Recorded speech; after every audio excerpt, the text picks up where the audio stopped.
వీళ్ళకి ఏముంటుంది, మంత్రి కదా, అధికారం కదా, భయపడ్డారు. భయపడి ఏం జరిగింది, 10 కోట్లకి అమ్మేయవలసి వచ్చింది. అమ్మేసి అది రిజిస్టర్ చేయించాను. 4.5 కోట్ల రూపాయలతోటి స్థలం కొన్నాం. కనవ డబ్బుతోటి ఇది కొని కళ్యాణం కడతాం. ఇప్పుడు అదేవిధంగా ఈవేళ నేను ఇక్కడ కూటమి నాయకులు కానీ ఉన్న నాయకులు కానీ నాకు సంబంధం లేకుండానే ఒక మీటింగ్ పెట్టుకుని చింతపల్లి వీరభద్రారావులోని, మీకు సంబంధించింది కాదండి, ఇది కమ్యూనిటీకి సంబంధించింది కదా, మేమందరం ఆయనకే పనిచేసాం కదా, 190 ఓట్లు వేసి మేము ఆయన గెలిపించాం. సంఘానికి నష్టం జరుగుతుంటే మేమెందుకు ఊరుకుంటామని చెప్పేసి వాళ్ళ ప్రయత్నం వాళ్ళు చేశారు. ఆ ప్రయత్నాలు ఏమీ ఫలించలేదు. ఆ ప్రయత్నాలన్నీ ఫలించుంటే నష్టపోవాల్సిన పని లేదు కదా సంఘం. ఎలా 4 కోట్లు 5 కోట్లు. అదేవిధంగా నాకు వ్యక్తిగతంగా పల్లెపల్లిలో ఉన్నటువంటి నా భూమిని ల్యాండ్ సీలింగ్లో పెట్టారు. అది సంఘాన్ని నడవలసిన సంఘానికి సమాధానం నాకు నష్టం జరిగిందని చెప్పాలని పర్లేదు. అది వ్యక్తిగతంగా రాజకీయంగా చాలా చూసాం. కష్టాలు నష్టాలు అనేక ఎత్తుపల్లాలు చూసాం. ఈయన ఏదో మాట్లాడుతున్నాడు. చాలా చోట్ల మాట్లాడేటప్పుడు ఈయన బర్త్డే రోజున ఒక రోజున ఏదో చేస్తూ మీటింగ్లో మాట్లాడుతూ కొంతమంది సన్నాసులు అదేదో ఆర్టీసీ స్థలం తీసేసుకున్నారని చెప్పేసి అన్నారు. మీరు విన్నారా? మీరు మాట్లాడారు, విన్నారా కదా? వచ్చిందా? ఆర్టీసీ స్థలాన్ని నేను తీసేసుకున్నాను అంటే ఆర్టీసీ స్థలాన్ని నేను తీసేసుకున్నాను సన్నాసిని. ప్రభుత్వంలో ఉండి ఒక మంత్రిగా ఉండి దాన్ని ఆభియించలేకపోయి ఆ ఆస్తిని ప్రభుత్వానికి తీసుకురావచ్చేటువంటి సమర్థత లేదనుకుంటే సన్నాసి ఎవరు ఇక్కడ?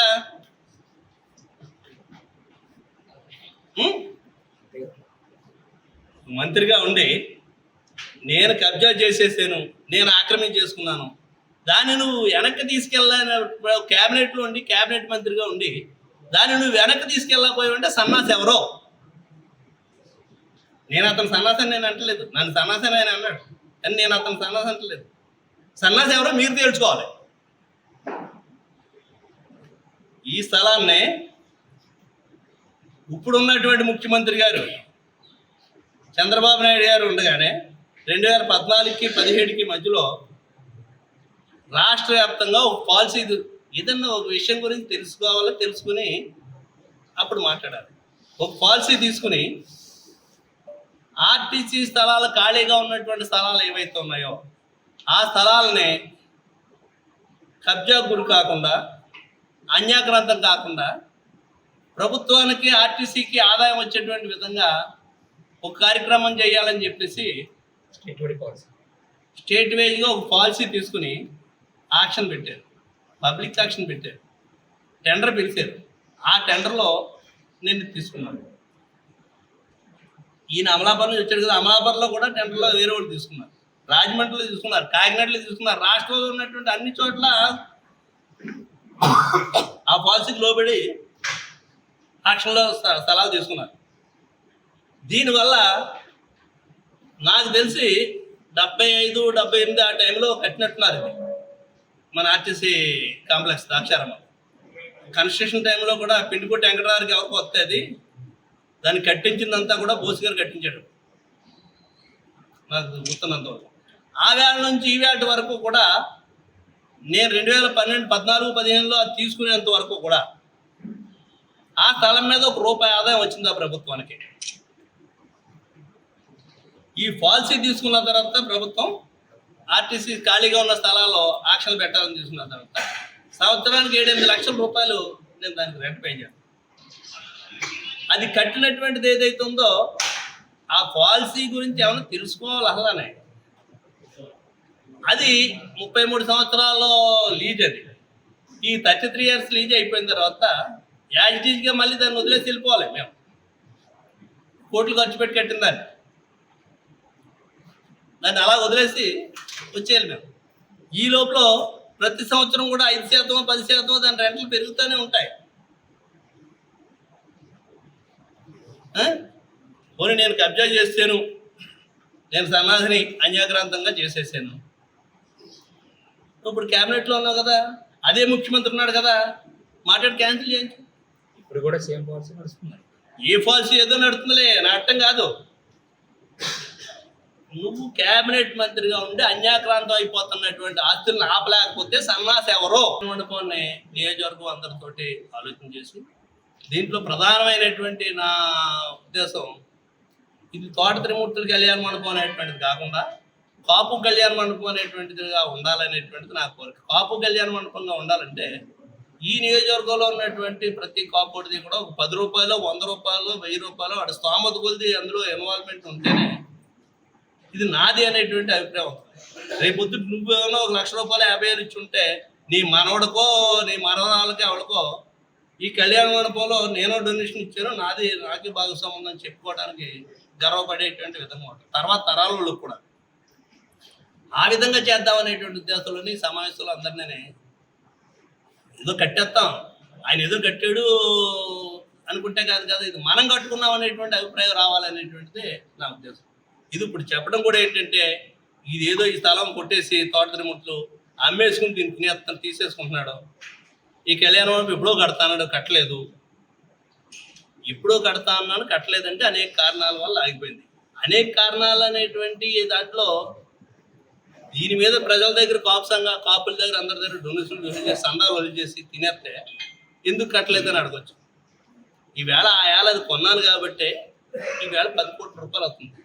10 కోట్ల రూపాయలు అంటే అది చిన్న అమౌంట్ కాదు కదా. ఆ డబ్బంతా ఇప్పుడు దీనికే పెడుతున్నారు. చాలా సంతోషంగా ఉంది. అందరు భాగస్వామ్యంతో అది పూర్తి చేయాలనేటువంటి నా ఉద్దేశం. ఈ వివరాలన్నీ కూడా నేను ఇప్పుడు జనసేన నుంచి నాయకులు ఉన్నా, లేకపోతే కుటుంబంలో నాయకులు ఉన్నా, ఎవరున్నా వీళ్ళందరూ పిలిచాను ఈ మీటింగ్కి. అందరితోటి అందరి భాగస్వామ్యంతో ఇది ముందుకు వెళ్ళాలి. పార్టీలు అనేటువంటి ఈవేళ ఉంటాయి, రేపు పోతాయి. నీ పుట్టుక అనేటువంటిది నువ్వు ఎక్కడ పుట్టావో, ఏ కులంలో పుట్టావో అనేటువంటిది సంఘం మాత్రమే ముఖ్యం. అదే నా ఉద్దేశం. దీంట్లో జనసేన వాళ్ళు, తెలుగుదేశం వాళ్ళు, వైసీపీ వాళ్ళు ఇవాళ ఈ పార్టీలో ఉంటాం, రేపు ఇంకో పార్టీలో ఉంటాం. ఎవరికి నచ్చిన పార్టీ నచ్చితే ఉంటారు, లేకపోతే పోతాం మేము. కానీ నా కులం మారిపోతుంది కదా. అందుకని కాపు సంఘం తరపునే ఉండాలి, కాపు సంఘం కులం తరపునే ఒక కళ్యాణ మండపం నిర్మించాలనేటువంటి చూద్దాం. తొందరలోనే ఆ కార్యక్రమాన్ని శ్రీకారం చుడుతున్నామని చెప్పడానికి చాలా సంతోషిస్తున్నాం అనేటువంటిది తెలియపరచడానికే ఈ మీటింగ్ ఏర్పడింది. విషం జల్లే వాళ్ళ మీద విషం చిమ్మే వాళ్ళు ఉన్నారు కొంతమంది, వాళ్ళు చేసేటువంటి ప్రచారం. నేను ఇప్పుడు చెప్పాను ఇందాక, దాని యొక్క షేపే సరిగ్గా లేదు. అంటే లేనటువంటి సైట్ని మీరు ఎలా కొన్నారంటారేమో. అప్పుడు రోడ్డు పక్కన ఉందనుకున్నాం, ఇప్పుడు గ్రామం బాగా విస్తరించింది. అన్నయ్యపేట గ్రామం అప్పుడు చిన్న గ్రామంగా ఉండేది, ఇప్పుడు బాగా విస్తరించింది. రోడ్లు కూడా వైండింగ్ అయినాయి. వెనకాల డ్రైనేజీ తవ్వారు. ఎప్పుడు ఉందండి తవ్వారు అన్నాను, కొత్తగా లేదు, డెవలప్ చేసి వైండింగ్ చేశారు. రోడ్లు వైండింగ్ అయినాయి. తర్వాత ఊరు పెరిగింది. ఈ వచ్చేటువంటి వాహనాలన్నీ తీసుకెళ్ళి ఎక్కడ పెట్టాలి? ఎక్కడ పార్కింగ్ ఉందో స్థలం మీకు తెలుసు కదా.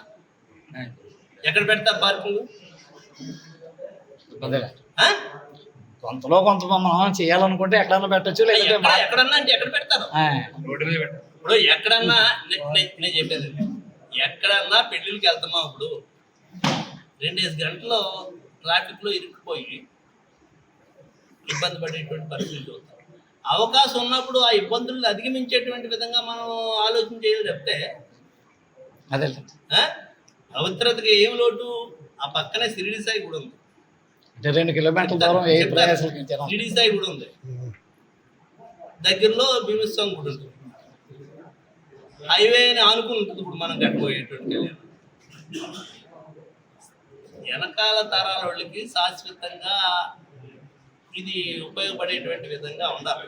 ఇవాళేదో మన అవసరం కోసం కళ్యాణం కట్టేయాలంటే ఎక్కడో ఒకటి కట్టేయచ్చు. అక్కడ కట్టేస్తే రేపు కార్లు వేసుకొచ్చిన వాళ్ళు అందరూ ఎక్కడ పెడతారు? ఊరోళ్ళు అందరూ దుట్టుకుంటారు కదా ఊరి మీదకి వెళ్తే. ఎదురింగేమో ట్రాఫిక్, రోడ్లు, ఇవన్నీ కూడా మనం కూడా దృష్టిలో పెట్టుకోవాలి కదా. మాట్లాడతారు అసంతృప్తివాది అనేటువంటిది నిత్య అసంతృప్తివాదులు. దానికి మనం సమాధానం చెప్తారు, ఏం సంతృప్తి మరి ఆయన్ని ఏ ఈక్వేషన్ వాళ్ళిద్దరూ కలిసారు అనేటువంటిది ఆయనకు తెలియదు, నాకేం తెలుసు. ఇప్పుడు అతను ఒక మీటింగ్లో మంత్రి సుభాష్ నేను కాపులు ఓట్ల వల్ల నెగ్గాను చెప్పాడు. అలాంటి మంత్రి కాపులు కళ్యాణ మండపానికి ఎలా అడుగుతాడు? అయితే ఇక్కడ నేను అనేది ఏంటంటే, అతను నేను ఒప్పుకోకపోయినా జగవేదన సత్యం అది. మరి అటువంటి మంత్రి కాపు కళ్యాణ మండపానికి అడ్డుపడతాడు అంటారు. అడ్డుపడతాడు అనేటువంటిది అడ్డుపడ్డాడని నా ఆరోపణ కాదు, అతని స్టేట్మెంట్. మీరు ఇక్కడ గమనించవలసింది ఏంటంటే, అతని స్టేట్మెంట్ బహిరంగ సభలో మాట్లాడినటువంటి ప్లేస్ కూడా చెప్తాను. శివరాత్రి జాగారం రోజున ద్రాక్షారామ పీవీఆర్ హై స్కూల్ గ్రౌండ్లో మీటింగ్లో మాట్లాడినటువంటి విషయాలు ఇవి. అంతేనా?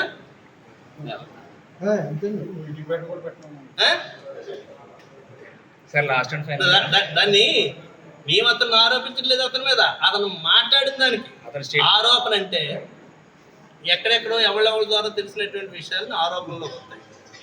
ఇది ఆరోపణ కాదు, బహిరంగ వేదిక మీద మాట్లాడినటువంటి విషయాలు. సార్ మీరు ఇందాక అన్నారు కదా 2019 తర్వాత ఎలక్షన్ తర్వాత నాకు తెలిసి ప్రస్తుతం ఇప్పుడు మాట్లాడారేమనుకుంటున్నాను. ఒక 4.5 సంవత్సరాల తర్వాత, 6 సంవత్సరాల తర్వాత మళ్ళీ మేము మాతో మాట్లాడుతున్నారు.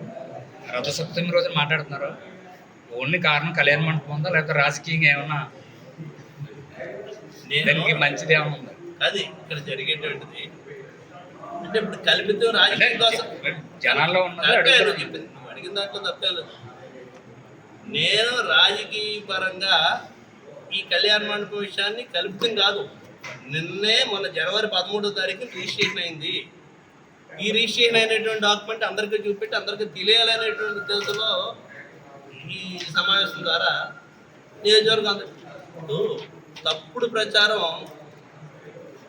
ఎక్కువ జరుగుతుంది. ఆ తప్పుడు ప్రచారం ఎక్కువ జరుగుతుంటే మనిషికి నేను చెప్పలేను కదా వెళ్ళి.